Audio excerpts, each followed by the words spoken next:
சொல்லுங்க ஹல்லேலூயா. வேத புத்தகத்தை வைத்திருக்கிறவர்கள் ரோமர் 8ஆம் அதிகாரம் அதனுடைய 28வது வசனத்தை வாசிக்க கேட்க போகிறோம். அன்றியும் அவருடைய தீர்மானத்தின்படி அழைக்கப்பட்டவர்களாய் தேவனிடத்தில் அன்பு கூறுகிறவர்களுக்கு சகலமும் நன்மைக்கு ஏதுவாக நடக்கிறது என்று நாம் அறிந்திருக்கிறோம். கரங்களை உயர்த்தி சொல்லும் ஹல்லேலூயா.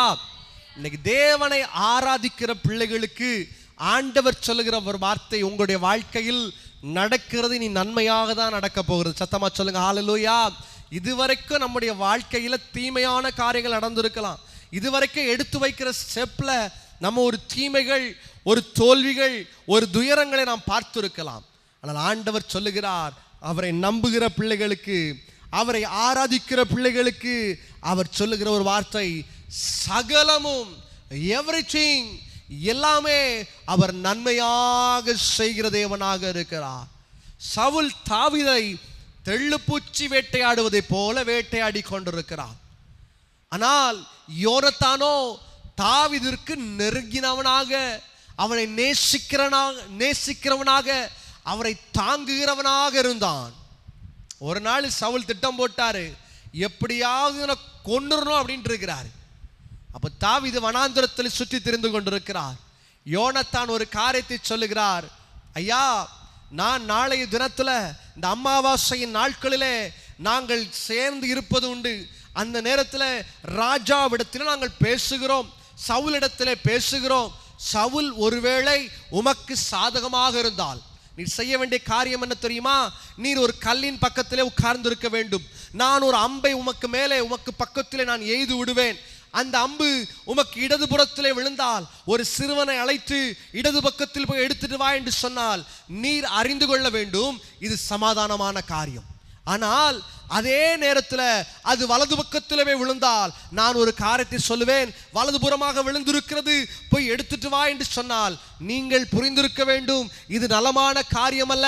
தப்பி ஓட வேண்டிய ஒரு சூழ்நிலை வந்திருக்கிறது, தப்பித்துக் கொள்வோம் என்று ஓடிவிட வேண்டும். இது யோனத்தானுக்கும் தாவீதிற்கும் இடையே அவர்கள் போட்டுக்கொண்ட ஒரு ஒப்பந்தம். இதே போலதான் நம்ம வாழ்க்கையில் ஆண்டவர் ஒரு ஒப்பந்தத்தை போடுறாரு. சமாதானத்தை உனக்காக வச்சிருக்கிறேன், ஆனா பெற்றுக்கொள்றதுக்கு தேர் ஆர் சம் கண்டிஷன்ஸ். இன்னைக்கு சில காரியங்களை உனக்கு கற்றுத்தர போகிறேன். அந்த காரியங்களின் பிரகாரமாய் யார் நடந்து வர விரும்புகிறீர்களோ உங்களுடைய அடுத்த வாழ்க்கை கர்த்தர் ஆசீர்வதிக்க வல்லமை உள்ளவராக இருக்கிறார். சத்தமா சொல்லுங்க ஹல்லேலூயா. வேத புத்தகத்திலே வாசிக்கும் பொழுது 1 சாமுவேல் 20ஆம் அதிகாரம் 19ஆம் வசனத்துல மிக அழகான ஒரு காரியம் சொல்லப்பட்டிருக்கிறது. காரியம் நடந்த பொழுது 3ஆம் நாளிலே நீர் ஒளித்திருக்கும் இடத்திற்கு தீவிரித்து வந்து ஏசேல் என்னும் கல்லின் அண்டையில் உட்கார்ந்துரும். அதாவது யோனத்தான் சொல்றாரு, எப்பா உன் வாழ்க்கையில ஒரு ஆசீர்வாதம் பெற்றுக்கொள்ளணும்னா, ஒரு மாற்றம் வரணும்னா, நீ செத்து போகாம தப்பிக்கணும்னா ஒரே ஒரு வழிதான் இருக்குது. ஒரு கல்லுக்கு பக்கத்தில் வந்து உட்கார்ந்துக்கோ.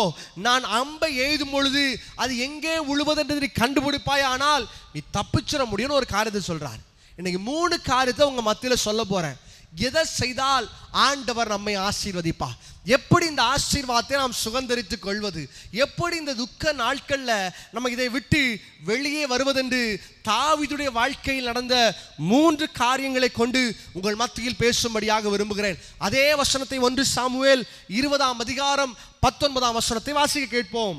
நீர் ஒளிந்திருக்கும் இடத்திற்கு தீவிரித்து வர வேண்டும் என்று எழுதப்பட்டிருக்கிற சங்கீதத்தின் புஸ்தகம் 32ஆம் அதிகாரம் 7ஆம் வசனத்தில் சங்கீதக்காரன் மிக அழகாக ஒரு வார்த்தையை சொல்லுகிறார். நீர் எனக்கு மறைவிடமாக இருக்கிறீர். யார் மறைவிடமாக இருக்கிறதா? ஆண்டவர் தேவன் நமக்கு மறைவிடமாக இருக்கிறார். அப்ப முதல் அனுபவம் என்ன தெரியுமா?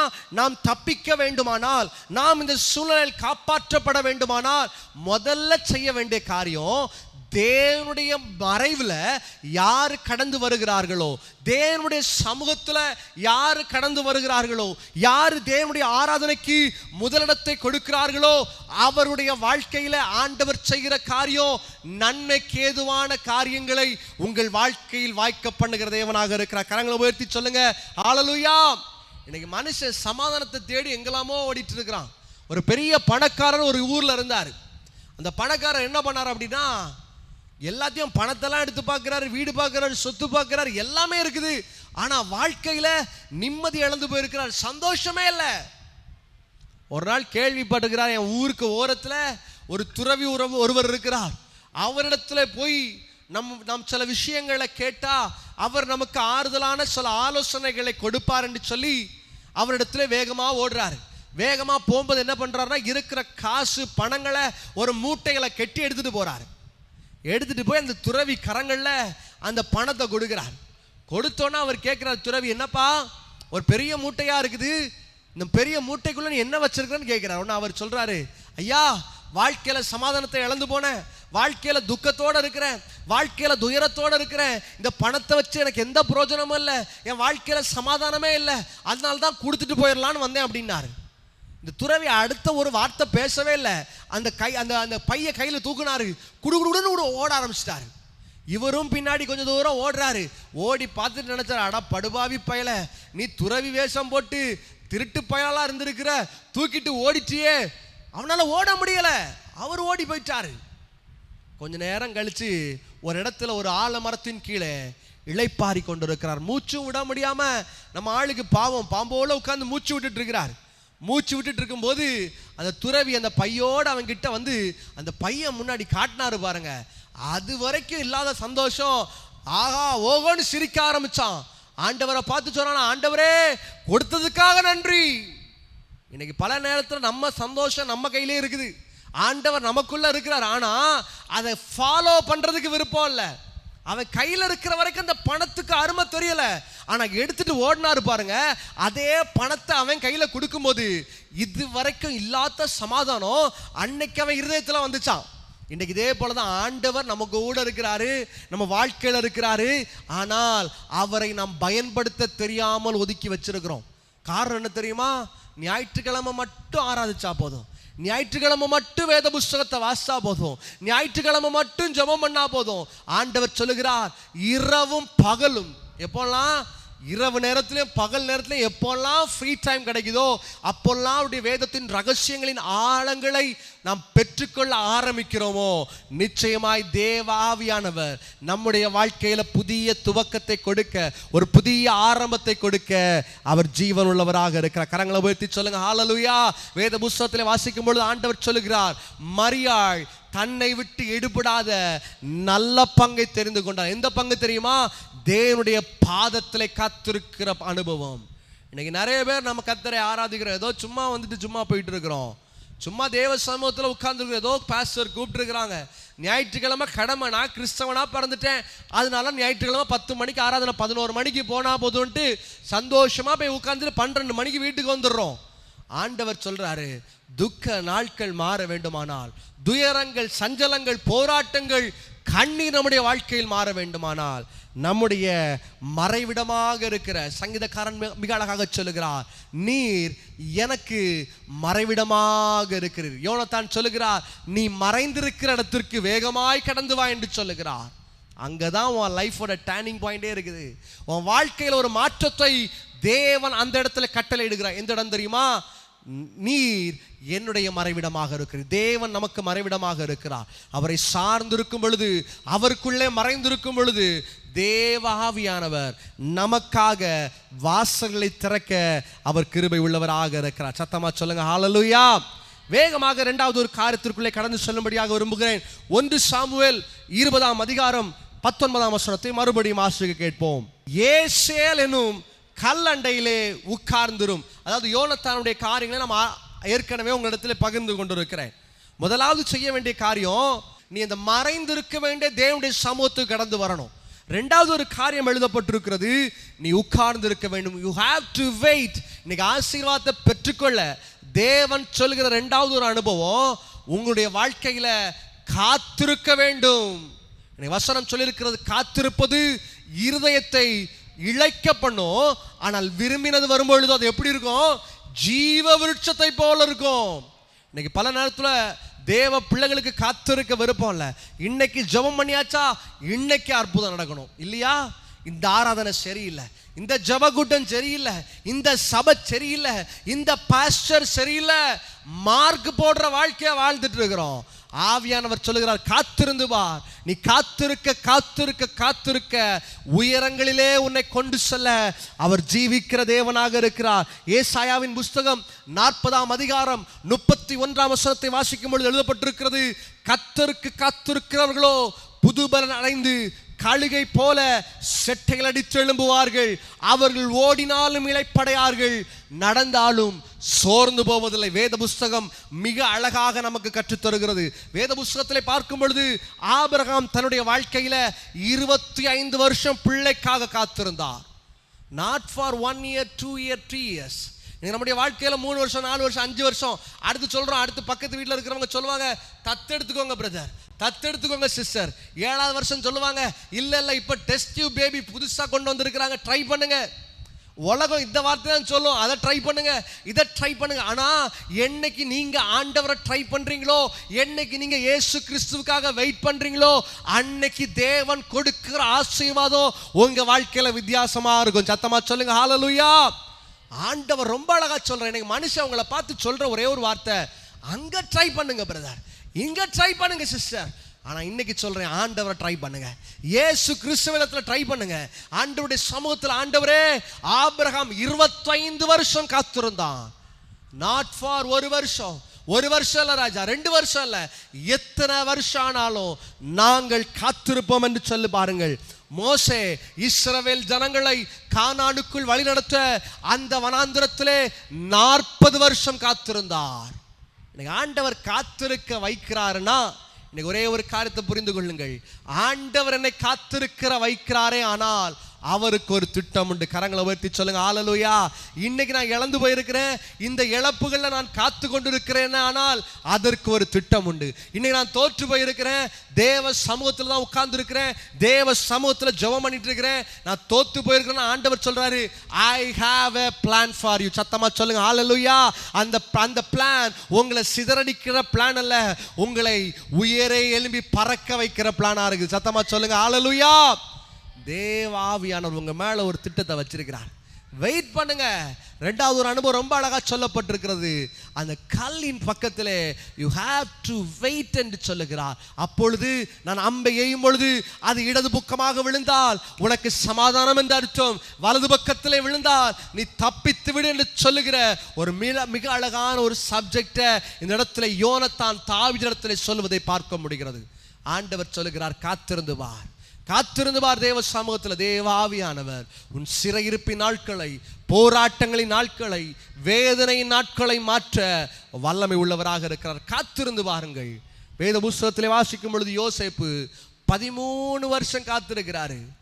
13 years சிறைச்சாலையின் அனுபவம், தள்ளப்பட்ட அனுபவம், சொந்த சகோதரர்கள் அவனை வேண்டாம் என்று ஒதுக்கி விட்டார்கள், வந்த இடத்துல அவமானம், பிரச்சனை, போராட்டம், கண்ணீர். இன்னைக்கு உங்க வாழ்க்கையில இப்படி நிரம்பி இருக்கலாம், உங்க வாழ்க்கை முழுசும் போராட்டம் உங்களை நிரப்பி வைத்திருக்கலாம், கண்ணீரின் அனுபவங்களை நிரப்பி வச்சிருக்கலாம், பிரச்சனைகள் உங்களை நிரப்பி போட்டிருக்கலாம். ஆண்டவர் மறுபடியும் மறுபடியும் உங்களை பார்த்து சொல்றாரு, அம்மா நீ காத்துட்டு இருக்கிறியா, தேவ சமூகத்துல வைராக்கியமா இருக்கிறியா, ஆண்டவரை நம்புறியா, நான் செய்ய போகிற காரியம் இனி பழையதை செய்கிற தேவன் அல்ல, புதியதை உங்க வாழ்க்கையில தோன்ற பண்ண அவர் கிருபை உள்ளவராக இருக்கிறார். சத்தமா சொல்லுங்க ஹல்லேலூயா. ஆண்டவருடைய சமூகத்துல காத்திருக்கிறவர்களுக்கு ஆண்டவர் சொல்லுகிறார். ரோமர் 8:28 பார்க்கிறோம், சகலமும் நன்மைக்கு ஏதுவாகவே நடக்குது. இன்னைக்கு உங்க வாழ்க்கையில தீமை நினைச்சிட்டு இருக்கிறீங்களே, இன்னைக்கு உங்க வாழ்க்கையில இது என் வாழ்க்கையில இப்படி நடந்துட்டு அப்படி நடந்து நினைச்சிட்டு இருக்கிறீங்களே, ஆனா ஒரு காரியத்தை சொல்றேன், இது உங்க வாழ்க்கையில தீமை அல்ல, இதுவும் கர்த்தர் நன்மையாக மாற்ற வல்லமை உள்ளவராக இருக்கிறார். சத்தமா சொல்லுங்க ஹல்லேலூயா. ஒரு குடும்பத்துல ஒரே ஒரு பிள்ளை மட்டும் ஆண்டவரை ஏற்றுக்கொள்கிறான். வாலிப நாட்கள் ஆண்டவரை ஏற்றுக்கொள்கிறான். ஏற்றுக்கொண்டவன கூட இருக்கிற குடும்பமே சொல்லுது, நீலாம் யூஸ்லெஸ், ஆண்டவர் உனக்காக என்னத்தை செஞ்சு கிழிச்சிடுவாரு. பிஇ படிக்கிறான், முடிச்ச உடனே வேலைக்காக தேடுகிறான், போகிற இடம்லாம் ஃபெயிலியர் ஃபெயிலியர் ஃபெயிலியர், இன்டர்வியூவில் ஃபெயில், தோல்வியை மாத்திரமே பார்த்து கொண்டிருக்கிற ஒரு அனுபவம். இப்படி இருக்கிற நேரத்தில் ஒரு நாள் ஒரு கடிதம் அவனிடத்திலே வருகிறது. நான் வருகிற திங்கட்கிழமை உனக்கு இன்டர்வியூ என்கிற ஒரு பெரிய கம்பெனியில் இருக்கிற ஒரு இன்விடேஷன் லெட்டரை வாசிக்கிறான். ஞாயிற்றுக்கிழமை ஆராதனைக்கு போகிறான். போயிட்டு தேவ சமூகத்தில் உட்கார்ந்து, ஆண்டவரே கொடுத்ததற்காக நன்றி அப்பா, என்னை அவமானப்படுத்தாமல் மறுபடியும் என்னை எழும்ப பண்ணும் என்று கேட்கிறார். அன்னைக்கு சாட்சி சொல்றாரு, இப்படி இதுவரைக்கும் என் வாழ்க்கையில் நடந்ததில்ல, இப்படி ஒரு இன்டர்வியூ வந்திருக்குது, எனக்காக ஜோம் பண்ணிக்கோங்கன்ட்டு வர்றாரு. வீட்டுக்கு வந்தா குடும்பமே அவனை ஏளனமாக பார்த்து சிரிக்குது. எல்லாம் முட்டாப்பையில முட்டமா இருக்குதான், இதுலயும் உனக்கு ஒன்றும் கிடைக்காது, அவ்வளவுதான் உன் வாழ்க்கை முடிஞ்சுது. இவ்வளவு நாள் காத்திருந்து காத்திருந்து இயேசு இயேசுன்னு சொல்லி அவரை மட்டும் நம்பி உன் வாழ்க்கையில் அவமானப்பட்டிருக்கிறியடா, இனி எல்லாம் அவரை எதுக்கு நம்புற அப்படின்னு கேவலமா பேசுறாங்க. திங்கக்கிழமை காலையில் 8 மணிக்கு ட்ரெயின், அந்த மெயினான அந்த ஜங்ஷன் போகிறதுக்கு அந்த ஒரே ஒரு ட்ரெயின் மட்டும்தான் இவங்களுடைய இடத்துலேருந்து அந்த அந்த மெயினான இடத்திற்கு போகிறதுக்கான ஒரு டிரான்ஸ்போர்ட்டேஷன். இப்போ காலையில் பயங்கரமான மழை பெய்து கொண்டு இருக்கிறது. ஒரு கேப் புக் பண்ணார், அந்த கேபில் ஏறி உட்காந்து ட்ராவல் பண்ணிட்டே இருக்கிறாரு. ரயில்வே ஸ்டேஷன் அந்த வண்டி போயிட்டு இருக்குது. திடீர்னு பார்த்தா ஒரு மரம் அவருக்கு முன்னாடி உடைந்து விழுகிறது. இருதயத்தில் சாத்தான் ஒரு வார்த்தை சொல்கிறான், இல்லை இயேசுவை நம்பி நம்பி நம்பி உனக்கு என்ன பிரயோஜனம்? அவருக்காக காத்து இருந்து இருந்து நீ உன் வாழ்க்கையில் எதை பெற்றுக்கொண்டாய்? அவ்வளவுதான், உன் வாழ்க்கை முடிஞ்சது, இனி நீ அவமானத்தில் தான் வாழணும். இவன் காத்திருக்கிறான். அப்பா முன் சொல்கிறான் ஆண்டவரை பார்த்து, உண்மை நம்பி இருக்கிறேன்ப்பா, நான் பாக்கியவான் தகப்பனே, உம்மை நம்பி இருக்கிறேன், நான் வெட்கப்பட்டு போவதில்லை, உம்மை நம்பி இருக்கிறேன், தோற்று போவதில்லை. குடுகுடுன்னு ஓட ஆரம்பிக்கிறான். அவன் பேக் எடுத்துட்டு ஃபைல்ஸ் எடுத்துட்டு மழையில தலைக்கு மேலே வச்சுட்டு ஓடுறான். ஓட்டம் ரயில்வே ஸ்டேஷனில் கால் எடுத்து வச்சு அங்கேருந்து சொல்கிறாங்க, பிஃபோர் 2 minutes, 2 நிமிஷத்துக்கு முன்னாடி வந்திருப்பேன்னா இந்த ட்ரெயினை நீ பிடித்திருக்கலாம், இந்த ட்ரெயின் கடந்து போயிட்டுப்பா அப்படிங்கிறாங்க. இருதயம் உடைக்கப்படுகிறது, இருதயம் நொறுக்கப்படுகிறது. ஐயோ, ஏன் என்னுடைய வாழ்க்கையில் இந்த சோர்வுகள் வர வேண்டும்? Why the situation, Lord? ஏன் இந்த போராட்டங்கள் என்று கேட்கிறார். வேற வழியே இல்லை. அடுத்த ட்ரெயின் மதியம் தான் இருக்குது. சரி, மதியம் பொய்யாவது அவங்க காலில் கையில் விழுந்தாவது வேலையை வாங்கிடணும்ட்டு அதே ரயில்வே ஸ்டேஷனில் உட்கார்ந்துருக்கிறார். ஒரு மனுஷங்கிட்ட வரார், வந்து கேட்குறாரு, எப்பா என்னப்பா பண்ணுற? அப்போ சொல்கிறான், இப்படி ஒரு வேலைக்காக வந்தேன்யா, வேலைக்கு போனோம், இன்டர்வியூ போனோம், ஆனால் பாருங்கள் இப்படி ட்ரெயின் போயிட்டு வேறு வழியே இல்லாமல் இந்த இடத்துல உட்காந்துருக்கிறேன், மத்தியானம் ட்ரெயின் பிடிச்சி போகணும் அப்படிங்கிறாரு. உடனே இவர் பேச்சு வாக்கில் நம்ம ஆள் பேசி பேசி பேசி இயேசுவின் அன்பை குறித்து, எப்படி ரட்சிக்கப்பட்டேன், குடும்பத்தில் எல்லாரும் எப்படி விரோதமாக இருக்கிறாங்க, ஆண்டவர் இன்னைக்கு என்ன சமாதானத்தை கொடுத்துருக்கிறாரு, இன்னைக்கு வேலை இல்லை பணம் இல்லை ஆனால் இன்னைக்கு எனக்கு சந்தோஷத்தை கொடுத்துருக்கிறான்னு சொல்லிகிட்டே இருக்கிறான். சொல்லிட்டு இருக்க டைம் ஆகி இப்போ மதியம் ஆகி விட்டது. இப்போது ட்ரெயின் வந்தது, ட்ரெயினில் ஏறினாங்க, 2 பேரும் ஒரே ஸ்டாப்பில் போய் இறங்குறாங்க. இறங்கும் பொழுது அவர் கேட்குறாரு, எப்பா உன் பேர் என்ன அப்படின்னாரு. இவன் சொல்கிறான், என் பேர் இப்படியாக்கும் ஒரு பேர் அப்படின்னு சொல்லிட்டு பேரை சொல்கிறான். சரிப்பா பரவாயில்ல, நீ இப்போ எங்கே போகிற அப்படின்னு கேட்டார். இவன் சொல்கிறான், ஐயா இந்த ஒரு பெரிய சாஃப்ட்வேர் கம்பெனிக்கு நான் போகிறேன், இன்டர்வியூக்கு கூப்பிட்டுருக்காங்க, டைம் ஆகிடுச்சு, நான் ஓடுறேன்னு ஓட ஆரம்பிக்கிறான். இவனும் கூட ஓடுறாரு. ஓடி வரும்போது கேட்குறாரு, எப்பா யார் உன்னை இன்வைட் பண்ணதுன்னு சொல்லும்போது இவன் ஒரு பேரை சொல்கிறான். இவர் திரும்பிட்டு சொன்னாராம், தம்பி நீ தேடுகிற அந்த மனுஷனே நான் தான் அப்படின்னாரான். கரங்களை உயர்த்தி சொல்லுங்க ஹல்லேலூயா. அவன் சொல்கிறான், இவ்வளவு நேரமும் நான் என்னுடைய இருதயத்துக்குள்ளே நினைத்து கொண்டிருந்தேன், ஒரு மனுஷன் வருவானே, இன்டர்வியூக்காக எனக்காக காத்து கொண்டிருப்பானே, அவனை சந்திக்க வேண்டும் என்று நான் விரைந்து கொண்டிருந்தேன். ஆனால் என்னையும் உன்னோடு கூட உட்கார வைத்து உன்னுடைய இன்டர்வியூ அந்த ரயில்வே ஸ்டேஷன்லே முடிக்க வைத்த தேவாதி தேவனை நான் ஸ்தோத்தரிக்கிறேன் என்று சொன்னாராம். கரங்களை உயர்த்தி சொல்லுங்க ஹல்லேலூயா. பல நேரத்தில் நம்முடைய வாழ்க்கையில் தோல்விகளை பார்க்குறோம், பல நேரத்தில் நம்முடைய வாழ்க்கையில் காத்திருந்து கொண்டே இருக்கிறோம். என் வாழ்க்கையில் நன்மை நடக்காதா, என்னுடைய வாழ்க்கையில் ஒரு மாற்றம் வராதா? என்ன ஆண்டவர் சொல்லுகிறார், அவர்களை கொண்டே உன்னுடைய வாழ்க்கையில பெரிய காரியங்களை செய்ய அவர் மகத்துவம் உள்ள தேவனாக இருக்கிறார். சத்தமா சொல்லுங்க ஹல்லேலூயா. 25 வருஷம் ஆகலாம், 30 வருஷம் ஆகலாம், 100 வருஷம் ஆனாலும் பரவாயில்ல. நான் அடிக்கடி சொல்லுகிற ஒரே ஒரு வார்த்தை, ஜெபிக்கிற மனுஷன் செத்து போகலாம், ஆனால் ஜெபம் ஒரு நாளும் செத்து போவதில்லை. இன்னைக்கு நம்ம ஜெபிக்கிற ஒவ்வொரு ஜெபத்தையும் ஆண்டவர் கண்ணோக்கி பார்க்கிறார். ஜெபத்திற்கு பெரிய வெற்றியை, பெரிய ஒரு மாற்றத்தை கொடுக்க அவர் ஜீவிக்கிற தேவனாக இருக்கிறார். 3வது ஒரே ஒரு காரியத்தை மாத்திர சொல்லி நான் ஜெபம் செய்யும்படியாக விரும்புகிறேன். அதே வசனத்தை 20ஆம் அதிகாரம் 19ஆம் வசனத்தை நாம் வாசிக்க கேட்போம். ஏசேல் என்னும் கல்லின் பக்கத்திலே உட்கார்ந்திருக்க வேண்டும் என்று எழுதப்பட்டிருக்கு. நல்லா கவனிங்க, இந்த ஏசேல் என்பதற்கு மூல பாஷையில் 2 அர்த்தங்கள் கொடுக்கப்பட்டிருக்கிறது. ஒன்று செப்பரேஷன், 2வது டிபார்ச்சர் என்று சொல்லப்பட்டிருக்கு. தமிழில் புறப்படு அல்லது பிரிந்து விடு என்ற ஒரு அர்த்தத்தை கொடுத்திருக்கு. வேத புத்தகத்தில் வாசிக்கும் பொழுது சங்கீதம் 1ஆம் அதிகாரம் 1ஆம் வசனத்தையும் 2ஆம் வசனத்தையும் வாசிக்கும்படியாக விரும்புகிறேன். துன்மார்க்கருடைய ஆலோசனையில் நடவாமலும் பாவிகளுடைய வழியில் நில்லாமலும் பரியாசர் உட்காரும் இடத்தில் உட்காராமலும் கர்த்தருடைய வேதத்தில் பிரியமாயிருந்து இரவும் பகலும் அவருடைய வேதத்தில் தியானமாயிருக்கிற மனுஷன் பாக்கியவான் என்று சொல்லப்பட்டிருக்கிற. கரங்களை உயர்த்தி சொல்லுங்க ஹல்லேலூயா. இரவும் பகலும் தியானமாயிருக்கிற மனுஷன். இந்த ஏசேல் என்பதற்கு மிக அழகான அர்த்தம். பிரிக்க வேண்டிய, எதை பிரிக்கணும்? துன்மார்க்கருடைய ஆலோசனையில் நடவாமல் அதை விட்டு நீங்கள் பிரிகிற அனுபவத்தை பெற்றிருக்க வேண்டும். 2வது சொல்லப்பட்டிருக்குது, பாவிகளுடைய வழியில் நிற்காமல் என்ன பண்ணணும்? தேவன் காட்டுற வழியில நடக்கணும். 3வது பார்க்கிறோம், பரியாசகரர். சினிமா தியேட்டர்ல போய் உட்கார்ந்து இருக்க கூடாது. தேவனுக்கு அருவருப்பான காரியத்தை கூட்டத்தோடு உட்கார்ந்து பார்த்துட்டு இருக்க கூடாது. கூட்டத்தோடு மாத்திரம் இல்ல, தனியா உட்கார்ந்து பார்க்க கூடாது. தேவனுக்கு பிரியமில்லாத எந்த காரியத்தையும் உங்க வாழ்க்கையில செய்ய அதை பிரித்து விடுவீர்களானால் தேவன் உங்களை பெரியவர்களாக மாற்ற, ஆசீர்வாதம் உள்ளவர்களாக மாற்ற அவர் கிருபை உள்ள தேவனாக இருக்கிறார். கரங்களை உயர்த்தி சொல்லுங்க ஹல்லேலூயா. சங்கீத ஆதியாகமத்தின் புத்தகம் 13ஆம் அதிகாரம் 9ஆம் வசனத்திலே ஆபிரகாம் ரொம்ப அழகா சொல்றாரு. நீ வலது பக்கம் போனா நான் இடது பக்கம் போறேன்ப்பா. நீ இடது பக்கம் போறியா, நான் வலது பக்கம் போயிடுறேன். ஒரு பிரச்சனை நமக்குள்ள பிரச்சனையே வேண்டாம். நான் தனியா போயிடுறேன், நீ தனியா போயிரு, சந்தோஷமா இருந்துரு. இன்னைக்கு ஆண்டவர் தான் உங்ககிட்ட விரும்புறாரு. பிரச்சனை வருதா, விட்டு விலகிருங்க. சோதனை வருதா, விட்டு விலகிருங்க. நெருக்கம் வருதா, விலகிருங்க. ஃப்ரெண்ட்ஸ் அங்கே கூப்பிடுறாங்களா, வேண்டாம் வேண்டாம். ஆண்டோடைய சமூகமே போதும், தேவ சமூகத்தை தேடி வந்துருங்க.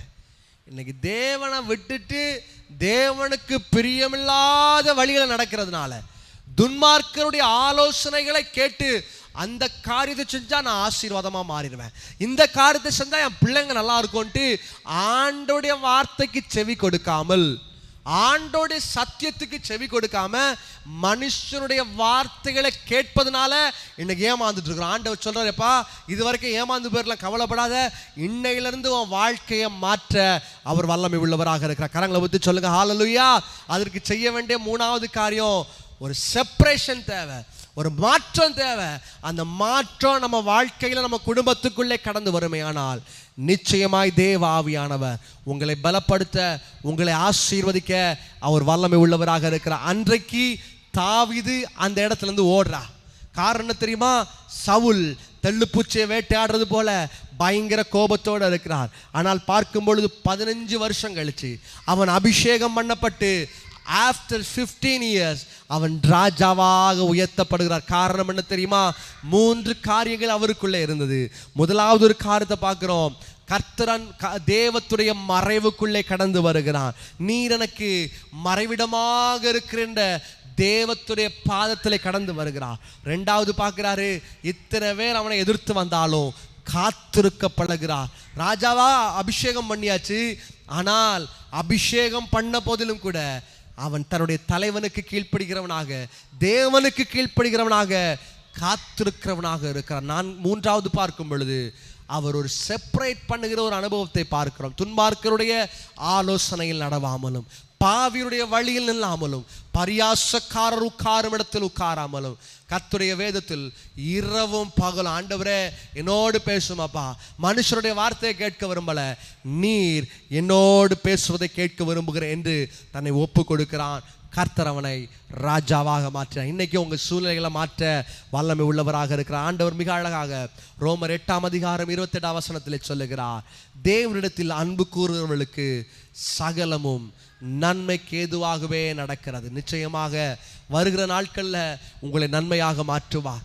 தீமையை கண்ட நாட்களை மாற்றுவார், துயரங்களை கண்ட நாட்களை மாற்றுவார்.